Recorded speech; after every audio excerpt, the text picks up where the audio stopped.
Good evening and welcome again to the monastery.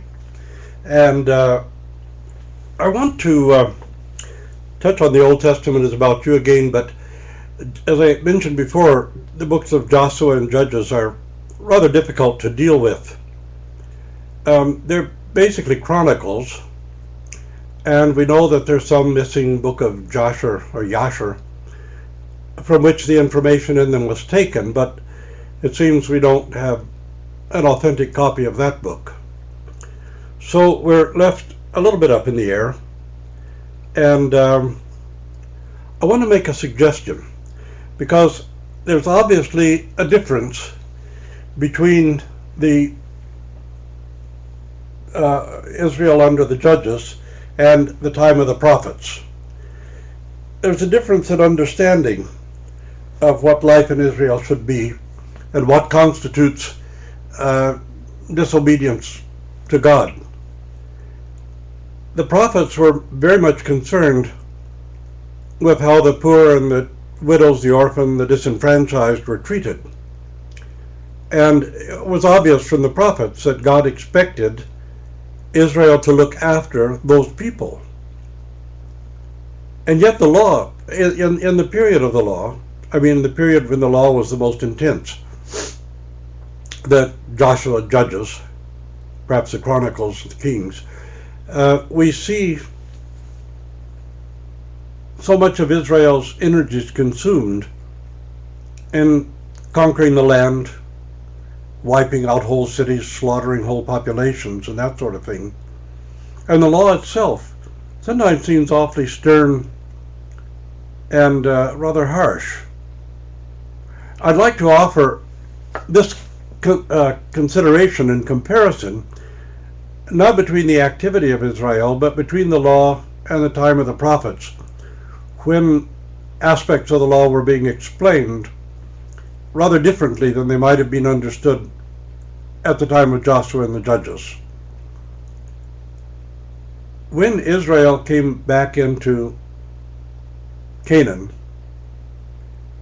it was still a tribal culture, and faced with a lot of people who didn't want them there,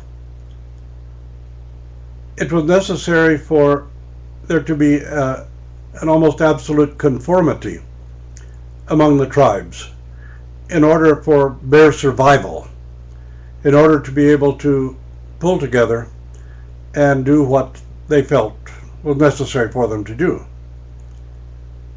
And this absolute conformity, which the law really commanded and engendered, would have been something that the Israelites themselves would realize that as a tribe trying to establish themselves in a given place, they would have needed. Now, after Israel is established, and, well, Israel and Judah, and now we have an actual nation state, we see a shift in the emphasis by the prophets. And we hear God saying, I will have mercy and not sacrifice. So suddenly we understand that perhaps the understanding of the meaning of the sacrifice in the temple was not so clear. And perhaps the way many of our own commentators have understood it is also not so clear. When God says, I'll have mercy and not sacrifice, this is an explanation that the sacrifice means something other than what perhaps even Israel thought it meant. And as St. Anthony Kropovitsky tells us, for the most part, the sacrifices were hospitality offerings to confess that they truly believed that God was present there with them. And in that primitive society, the hospitality offering would have been almost a necessity. Well, we could look back from our own time and say why, but that's quite unsatisfactory. We cannot look back 100 years and say why, when we're using the standards of our own time for the question and anticipating an answer within the framework of our own time and place.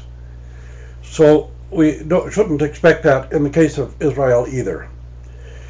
We do need to look at this difference between the law and what the prophets were focused on in order to gain a greater understanding, first of all, of the idolatries that took place in the Old Testament, even amongst believers who had an almost idolatrous understanding of God, and it took a very long time for them to get through that. And we understand that we have our own idolatries in our own era, in our own time, and it takes us a great deal of struggle and difficulty to get through those idolatries. Now, somebody asked me to speak about Kaleb, and I don't think there's a great story to tell. Kaleb promised his daughter Achana to whoever would conquer Hebron and make it an Israeli place. It so happens that his nephew, Onathiel ben Kenaz, was the one who conquered the city. So Kaleb gave his daughter to his nephew. Now that obviously was consanguineous, that is, too close in blood relationship for a marriage. But anyway, he kept his promise and did that, even though actually it could be seen as contrary to the law itself. And we'll see this again a little later when Jephthah offers his daughter as a sacrifice because he'd made a vow to do so, and he does it really contrary to what God has revealed and told and taught to Israel. And he feels that he needs to do this. And I think because he has an idolatrous understanding of his relationship with God, and God has already made it clear he did not want any kind of human sacrifice, and yet this is going to take place. So we'll discuss that a little later. Kaleb here has not kept the law either, because his nephew should not have married his own cousin. And so this is also a violation of the law. And I think in these cases we get a little bit of a glimpse into the fact that even though people would be saying that they were doing what God desired or what God commanded, in fact they often did precisely the opposite. So they were taking it a lot on presumption and thinking that what they wanted to do, well, okay, we'll say this is God's will. But stop and think whether, those of you who are believers, stop and think whether you don't do this occasionally yourselves. We really want to do something, and it works out, so it's God's will. It doesn't work out, so that's God's will. And we often don't think, maybe it didn't work out because I did something wrong, not necessarily because it was God's will. And we decide to do something, and we'll say, well, if it works, it's God's will. Maybe not. Maybe it worked because we really wanted to do it, and we put our whole self into it and struggled to make it work. And maybe it wasn't God's will at all.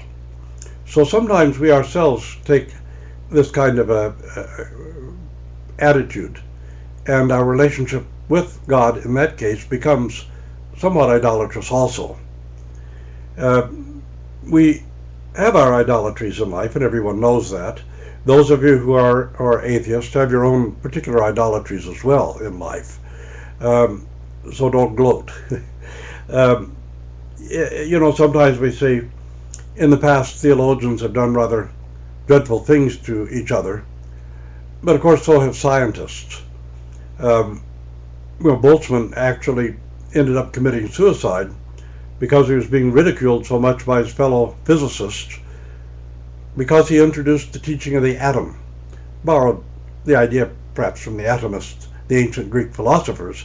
In any case, he was convinced that atoms were actually real physical entities, and was ridiculed brutally for it and committed suicide.